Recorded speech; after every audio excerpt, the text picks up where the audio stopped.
Mercredi 24 janvier 2024 à 21h05, W9 diffuse un nouvel épisode d'enquête criminelle consacré à Roger Matassoli, un prêtre tué en 2019. Une histoire parmi les centaines traitées dans l'émission. Mais comment sont-elles choisies? Depuis 2008, l'émission Enquête criminelle est diffusée à l'antenne. Nathalie Renou, qui a pris les commandes de l'animation en 2015, ainsi que Jean-Marie Goua, producteur et narrateur de l'émission, ont accepté de livrer les secrets de fabrication du magazine. Mercredi 24 janvier 2024 à 21h05, W9 diffuse un épisode consacré au meurtre du prêtre Roger Matassoli, survenu en 2019. Accusé de pédophilie, il a été assassiné par l'une de ses victimes présumées. À l'occasion de ce nouvel épisode, Télé Loisirs s'est intéressé à comment sont fabriquées les émissions de faits divers, et particulièrement, au choix des sujets qui sont traités dans celles-ci. Ces affaires qui intéressent l'équipe d'enquête criminelle Jean-Marie Goua dévoilent une organisation singulière derrière les numéros d'enquête criminelle.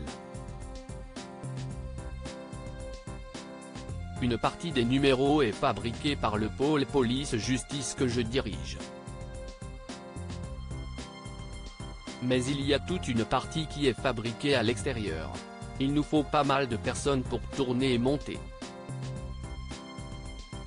L'émission a également pour particularité de traiter aussi bien des affaires jugées que d'autres, encore en cours. Dans le premier cas, on peut avoir accès au dossier d'instruction, explique la présentatrice. Mais dans le second, il y a le secret de l'instruction et pour avoir des informations nous devons mener l'enquête nous-mêmes parce qu'on ne pourra pas lire de procès-verbal de témoins. Mais comment faire un choix parmi toutes les affaires criminelles? Quand une grosse affaire est dans l'actualité, on se doit de la traiter, même si on n'a pas énormément d'informations. On sait que le public est preneur quand c'est dans l'actualité, encore plus lorsqu'il s'agit d'une affaire qui implique un enfant. Dans ces cas-là, on casse notre programmation. Sinon, on a une typologie d'affaires qu'on préfère traiter. Ce sont généralement des affaires intrafamiliales, qui peuvent concerner monsieur et madame tout le monde, explique le producteur. Une attention particulière portée aux témoins. L'émission capitalise aussi sur sa proximité avec son public et avec les témoins qui interviennent à l'écran.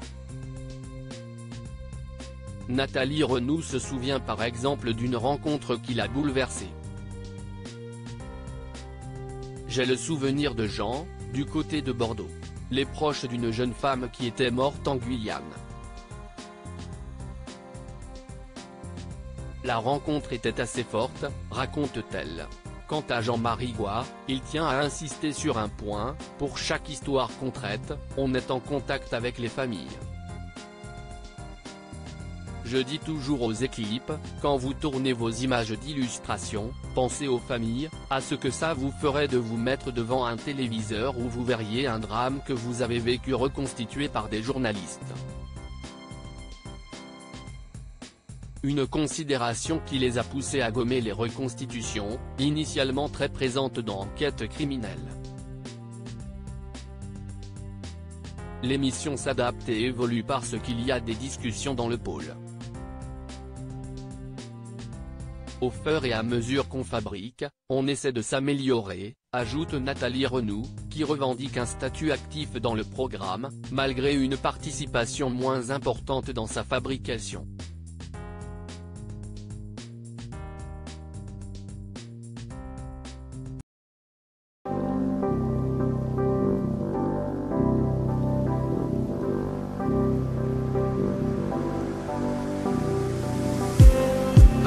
Just need